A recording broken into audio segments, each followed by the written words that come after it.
دراصل نسو ایک عورت نما مرد تھا جس کا ظاہری حلیہ نین نقش عورتوں کے طرز کے تھے۔ باریک و شیریں آواز، چہرہ بغیر داڑھی کے باریک اندام کا مالک، اور نین نقش اور نزاکت ہو بہو عورتوں والی۔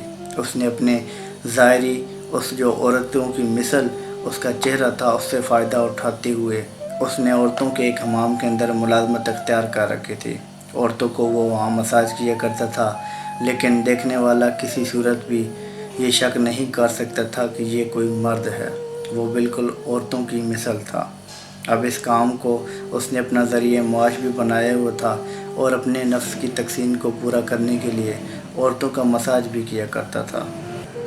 بارہا مرتبہ اس کے ضمیر نے اسے ملامت کی اور اس نے اللہ کے ڈر سے توبہ بھی کی، لیکن ہر بار وہ توبہ کو توڑ دیا کرتا تھا۔ لیکن ایک روز ایسا ہوا کہ بادشاہ وقت کی بیٹی شہزادی اس حمام میں مساج کے لیے آ گئی۔ مساج کے دوران اس کی انگوٹھی کا ہار یا کوئی ایک ہیرا گم ہو گیا۔ اس نے اعلان کر دیا کہ اس حمام میں جتنے لوگ موجود ہیں ان تمام لوگوں کی تلاشی لی جائے۔ اب نسو نے اپنے راز کو آشکار ہونے کے ڈر سے اپنے آپ کو ایک الماری کے اندر بند کر لیا۔ اسے تو اپنی فکر لاحق ہو گئی کہ آج میرا راز آشکار ہو جائے گا اور میں نہیں بچ سکتا۔ آج میرا راز دنیا پہ آشکار ہو جائے گا۔ اور باہر آوازیں لگ رہی تھی کہ نسو کہاں ہے، نسو کو تلاش کرو۔ اب جب نسو کے کانوں میں الماری کے اندر یہ آواز گئی کہ نسو کہاں ہے، نسو کو تلاش کرو، جب نسو کی تلاشی لی جانی تھی تو ظاہر ہے نسو کا راز آشکار ہو جانا تھا کہ وہ ایک مرد ہے۔ نسو نے سچے دل کے ساتھ اپنے رب کو پکار لیا اور آنکھوں سے آنسو جاری ہو گئے کہ اے اللہ، آج تو میرا پردہ رکھ لے، میں صدقے دل سے توبہ کرتا ہوں کہ دوبارہ اس حمام میں اور اس طرح کے کسی کام میں دخل نہیں دوں گا۔ اور جب اس نے سچے دل سے توبہ کی، عشق تھا فتنہ گر سرکش و چالاک میرا، آسمان چیر گیا نالہ بے باک میرا۔ یہاں اس کے صدقے دل سے توبہ کرنے کی دیر تھی کہ باہر سے کسی کنیز نے کہہ دیا کہ نسو کو چھوڑ دو کہ شہزادی کا ہار یا جو وہ موتی تھا وہ مل گیا ہے۔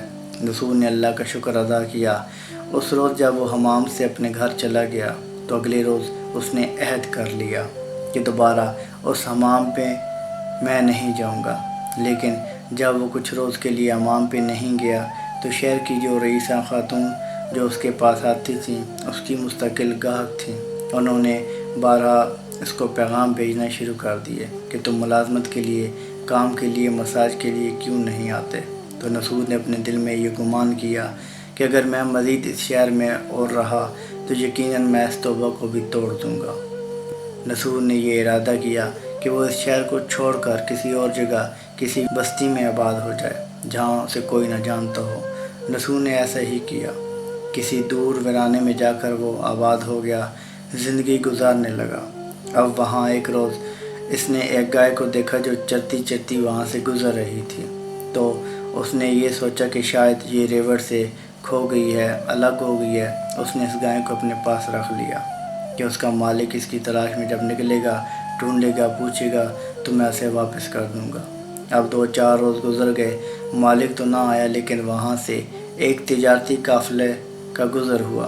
اس قافلے نے نسو کو دیکھا تو پانی کی فرمائش کی کہ ہمیں پانی کی پیاس لگی ہے، پانی پلا دو۔ نسو کے پاس پانی تو نہیں تھا۔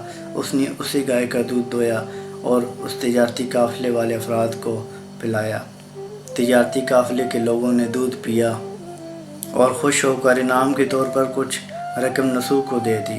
نسو نے تجارتی قافلے سے ملنے والی رقم یہ سوچ کے کہ اس راستے سے بہت سے تجارتی قافلے گزرتے ہیں، لوگوں کو پیاس لگتی ہوگی، اس نے اسی راستے پہ ایک کنواں کھدوا دیا۔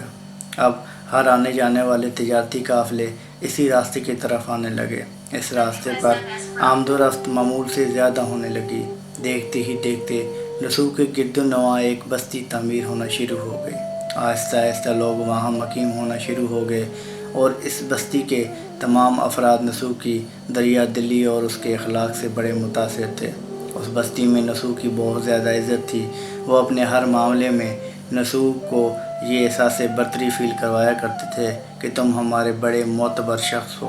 اب آہستہ آہستہ جب وقت گزرتا گیا، نسو کی اس دریا دلی اور نیک دلی کا شعلہ جب دور دراز علاقوں تک پہنچنے لگا۔ چلتے چلتے بات بادشاہ کے دربار میں پہنچ گئی۔ جو بادشاہ وقت تھا اس کے وزیروں نے بتایا کہ یوں ایک نسوک قبیلے کا سردار ہے، وہ بڑا دریا دل ہے، لوگوں کے ساتھ بڑا حسن سلوک کرتا ہے، بہت اچھا انسان ہے۔ بادشاہ نے نسوک سے ملاقات کی خواہش کا اظہار کر دیا۔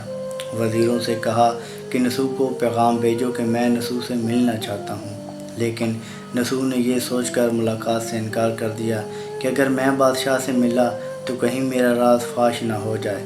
تو بادشاہ نے جب انکار سنا تو اس کی بے نیازی سے اور متاثر ہوا کہ یہ کوئی بڑا شخص ہے، بڑے کردار کا مالک ہے، لہذا ہم خود اس کے پاس چلے جاتے ہیں۔ بادشاہ نے رخت سفر باندھا، نسوک کی طرف آ ہی رہا تھا کہ راستے میں خدا کی کرنی کہ اللہ نے ملک الموت کو حکم دیا کہ بادشاہ کی روح کو قبض کر لو۔ اب جب بادشاہ مر گیا تو وزیروں نے یہ سوچا کہ بادشاہ چونکہ نسوک کی بہت عزت کرتا تھا اور اس علاقے میں سب سے زیادہ معتبر اب نسوک ہی ہے، لہذا اگلا بادشاہ ہمارا نسوک ہوگا۔ باہمی مشاورت کے ساتھ انہوں نے نسوک کو تخت پہ بٹھا دیا۔ اب نسوک اس علاقے کا بادشاہ تھا۔ اس نے اپنی رعایا میں بہت عدل و انصاف اور خوشیاں تقسیم کیں اور کوئی بھی سائل، کوئی بھی بھوکا نہ رہا۔ عدل و انصاف کا بول بالا ہو گیا، ریاست بہت خوشحال ہو گئی۔ ایک دن اس کے دربار میں ایک اجنبی شخص آتا ہے اور آ کر کہتا ہے کہ بادشاہ سلامت، میری بھینس کھو گئی تھی۔ تو نسوک نے کہنے لگا کہ وہ تو تمہاری بھینس میرے پاس امانت رہی ہے، میرے پاس آج جو کچھ بھی ہے تمہاری بھینس کی بدولت ہے، لہٰذا میں یہ اعلان کرتا ہوں کہ میرے سارے خزانے کے آدھے مالک آج سے تم بھی ہو۔ تو اسی وقت وہ انسان اجنبی شخص کہنے لگا، میں اپنے رب کے حکم سے کلام کرتا ہوں کہ نہ تو وہ بھینس کوئی جانور تھی اور نہ میں انسان کوئی عام انسان ہوں، میں اللہ کا بھیجا گیا فرشتہ ہوں اور وہ جانور بھی ایک اللہ کا فرشتہ تھا۔ ہم دونوں ایک تھے، نسوک کی توبہ کو پرکھنے کے لیے آئے تھے، اور نسوک تمہیں مبارک ہو، تم اپنے امتحان میں کامیاب ہوئے ہو، اللہ تم سے راضی ہو گیا ہے، قربان جاؤں۔ ایک وہ شخص نسوک جو حرام طریقے سے روزی کمایا کرتا تھا، حرام طریقے سے اپنے نفس کی خواہش کو پورا کرتا تھا، آج تخت پہ بیٹھا ہے اور بادشاہ ہے۔ آج اس کی شہزادیوں کے ساتھ شادی ہو چکی ہے اور وہ علاقے کا بادشاہ ہے۔ یہ سچی سچی توبہ کرنے کا صلہ تھا جو اللہ نے نسوک کو عطا کیا۔ اللہ کریم ہمیں اور آپ کو بھی ایسی سچی سچی توبہ نصیب کرے جس کے بعد ہم دوبارہ کبھی گناہ کی طرف مڑ کر بھی نہ دیکھیں اور اس پر استقامت عطا فرمائے۔ اپنا بہت سا خیال رکھیے گا۔ سلام پہنچے۔